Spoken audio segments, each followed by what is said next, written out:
Another option to improve the readability of your documents here in Word 2016 is to experiment with line spacing. That is, the space between lines in a paragraph, as well as the spacing between paragraphs. That's what we're going to talk about in this movie as we continue with our press release document. If you need to get caught up, just open up LH Press Release 0402 and you'll have what I have.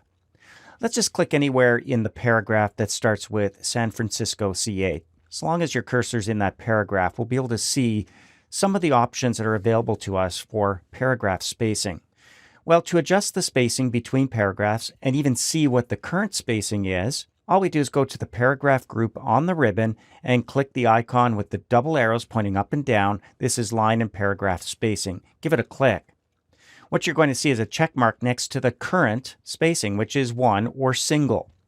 There's a new default around, that's 1.15. As you hover over that, you can see how things get spaced out ever so slightly. Makes it a little bit easier to look at and definitely easier to read. So this would be a great option for people who are going to be reading our documents, maybe even longer documents. Next, we have 1.5 spacing, double spacing. These are options you might want to select when printing documents where you need room to take notes in between lines, for example. Same thing for 2.5, even 3. Now, we do have something called line spacing options that's going to open up a dialog. Let's give it a click. And you can see it's the paragraph dialog. And there is a spacing section here. And here's where we can go to choose spacing like single, 1.5, double, etc. But we can also be specific by choosing at least, exactly, and multiple. And then over here in the at field, choose exactly what we want. So if you wanted a little more than 1.15, you could choose exactly and type in something like maybe 13 points or 14 points. And you can see down below you get a preview of what you're selecting. But we're going to click cancel here and stick to some of the presets. So I'm thinking everything from this paragraph at the top, modern event space, should be adjusted. So let's click and drag from modern event space in the left-hand margin all the way down to the end of our document, which is, as you can see, about halfway down page 2. Remember, when you're adjusting spacing, you're going to affect the length of your document as well.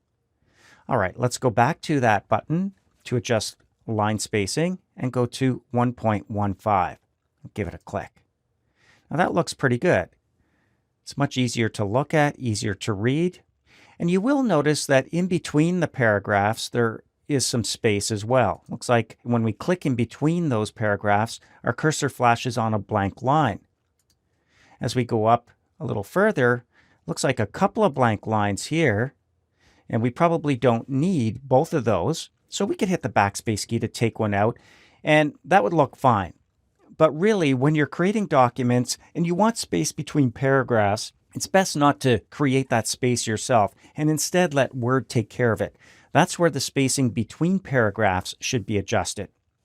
So what I'd like to do is select everything again and change the spacing between paragraphs. But before we do that, we need to take out the manual hard returns. That's where somebody hits the Enter key to create that space.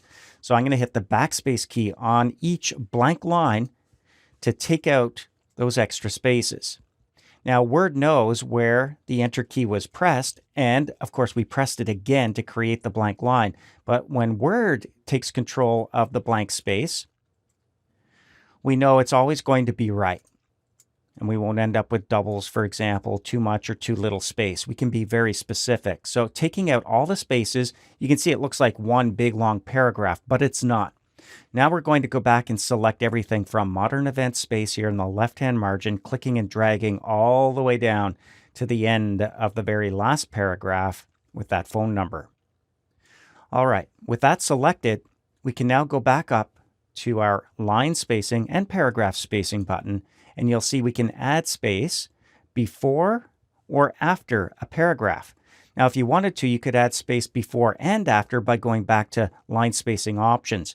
But let's say we want to add a little bit of space after each paragraph. You can see the result behind looks like what we had initially. So let's choose Add Space After. Now deselect to see what that looks like. When you try to click on those blank lines, they're not actually there. That's the extra space that Word put in for us. And that's a much better way to create your documents.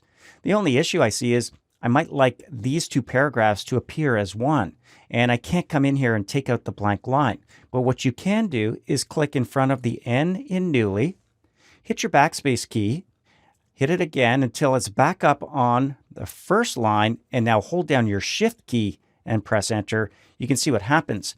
It actually creates a new paragraph without adding the extra space. So when you want to keep paragraphs together, hold your Shift key down when you press Enter.